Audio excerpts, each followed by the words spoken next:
My name is Simeon. I work with an organization called Justice Frontline Aid. We're here to get supplies for unhoused people. In the last week, over 100 people, possibly up to 200 people, were evicted from their homes in encampments around the city, living in tents, as well as a halfway home where formerly incarcerated people were living. I believe 72 people were evicted from that. And we're here to demand a complete moratorium on all evictions at encampments in Minneapolis. We're here to demand an audience with the Public Health Commission as well, because this is a public health crisis on many fronts. We're also here from 8 o'clock a.m. to 8 o'clock p.m. today, Monday, October 10th, to host a supply drive to gather much needed supplies that were destroyed by the police and city workers during those evictions last week. A lot of people lost things like warm clothes, sleeping bags, tents, blankets. Some people were even prohibited from getting medications. So we're here to try to help supply people's material needs and supply them with some actually legitimate resources for housing and supplies and food. Thank you. What, if anything, do you see as like a future of encampments or the housing crisis as like a viable solution, or like in a perfect world? Like, what would that look like?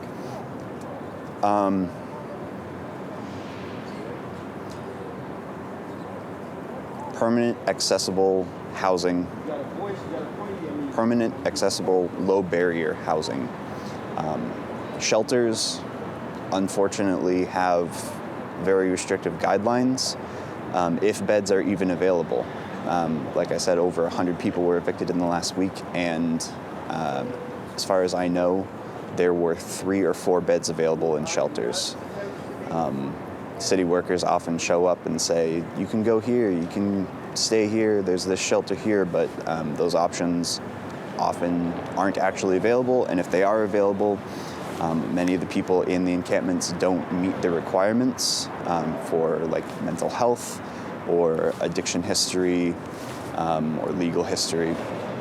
So it's not a viable option. What we need is permanent, low barrier, accessible housing. We have the money to do it. Governor Walz keeps talking about surplus in the budget.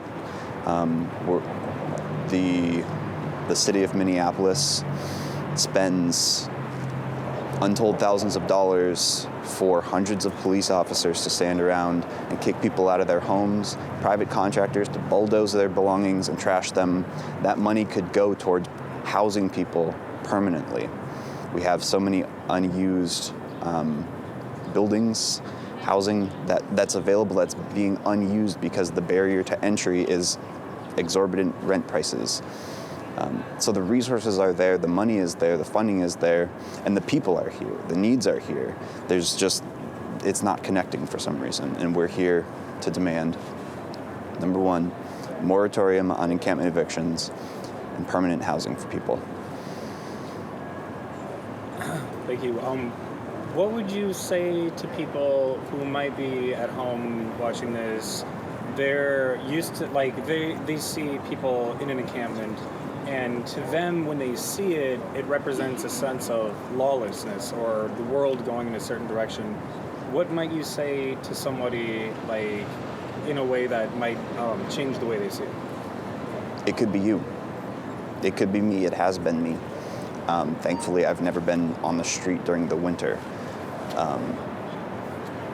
But anybody is a missed paycheck, a overdraft fee, a mortgage issue, a legal issue away, a day away from homelessness. Whether you want to admit it or not, whether you feel like it's true or not, like, that's the reality. So picture yourself. For whatever reason, it could be you. And how would you feel? What would you need? What kind of clothes would you need? What kind of supplies would you need to keep yourself warm at night? It got to like 35 degrees last night. It's gonna get even colder coming in here. It's fall, and so many of these people just lost everything. I would say it could be you, and what would you do if it was you?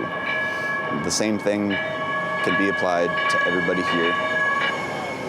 What can people watching this do who feel like they don't know what they can do? Like they want to help, but they don't know what they can do, whether it's donating money, donating goods, or getting involved physically, etc.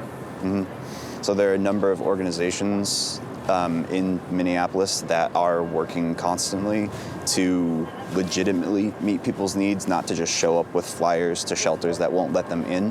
One of those organizations is the Sanctuary Supply Depot. You can Google it, they're on Facebook. They take in the most needed supplies that people need and distribute them where they're needed. Another organization is Community Kitchen. They provide hot meals 2 days out of the week to people that are unhoused and in need of food. Another organization that supports those organizations is Justice Frontline Aid. All of these organizations are on Facebook, Instagram. You can like, follow, share those organizations' information. You can donate to those organizations, especially the Sanctuary Supply Depot.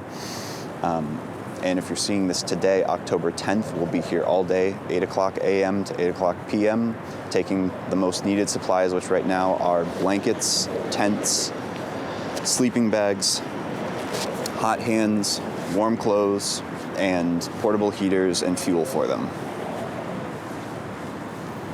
That's it. Thank you. Cool. Thank you. Is there anything off top that you would want to, that you could think of that, like, if you just could say into the void that you haven't said already? It's one last thing I always ask people. If not, I mean, it doesn't have to be. You definitely said a lot of good stuff. Well, yeah, it's Indigenous Peoples Day, and I think there's an increased understanding among all the people that I've talked to today of the impact of that. So, no more evictions on stolen land. Excellent. Thank you very much. Yeah, thank you.